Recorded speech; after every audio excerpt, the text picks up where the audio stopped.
So this is a picture I drew shortly after the death of my father, who died with a combination of dementia and cancer. The first thing I should say is that it's representative of how we as a family thought the process had gone. It's not supposed to be representative of everybody's journey. For many years my father had coped quite well with his dementia. He was first diagnosed around 75 and died shortly after his 82nd birthday. The reason it's drawn in black and white is purely because, in essence, by the time that he had reached the final days of his life, the colour had gone from his world. His world was getting decreasingly smaller, more closed in. I've drawn it as a train because really we felt it was like a journey. The person that we'd known and loved for many years was gradually ceasing to be. It was on like a final pathway, virtually. You can see from the drawing that I've got heart conditions and cancer in first class.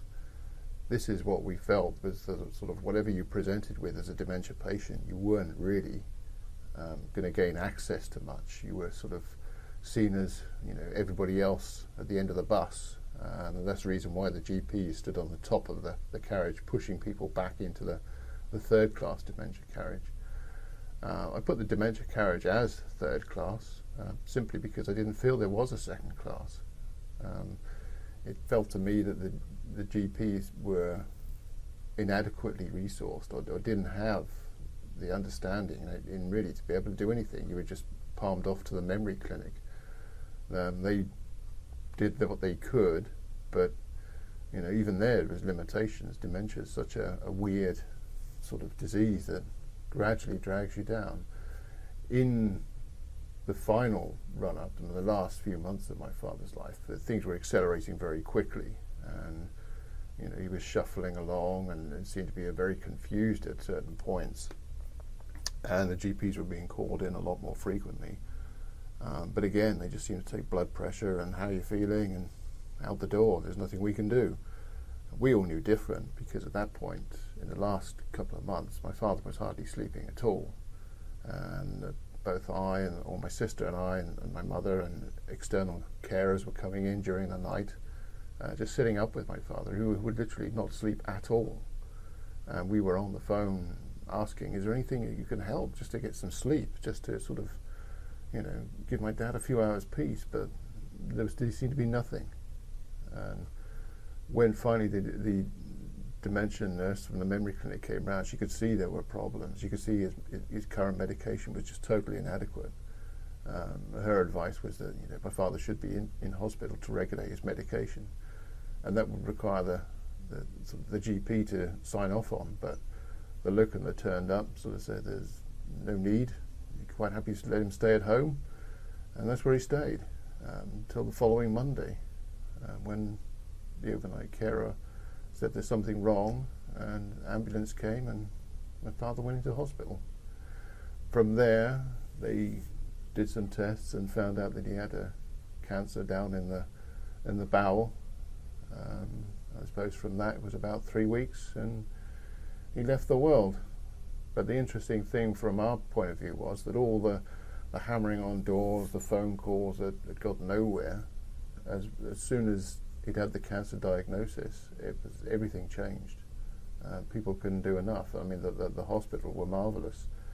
They tried in vain to get him a place in a local hospice. We all knew the outcome. It was only a matter of time. But at that time he was accelerating so badly, weakening so badly that in the end he died in hospital. But we were, I suppose, pleased with the diagnosis of cancer in a way, because it, in some respects you could say it saved our father from the final demise through dementia. The cancer reached up and grabbed him, and his death was peaceful in a way. So that's why I put the carriage with dementia at the back, because until you get a disease which the medical fraternity can cope with, we felt that's where you stayed. If you had anything else like a heart condition or cancer, then suddenly you moved up the train into first class. The treatment there, pathways were there, and people understood them. But for dementia, it seems there's so many different avenues that the disease can take, which GPs just don't seem to have the ability to understand through the fact you're dealing with the brain. You're down to the memory clinic, and they're kind of overloaded, so they just do what they can. But in my father's instance, the cancer just came and went so quickly that the rest of the people weren't up to speed, and that's what really, I suppose, led to the drawing. So the drawing is not supposed to be a reflection on the whole medical fraternity, because obviously some people don't go down that pathway. They don't get that sort of last-minute surge in demise. It's just generally the fact that for my dad, the system didn't seem to be able to cope quick enough, really.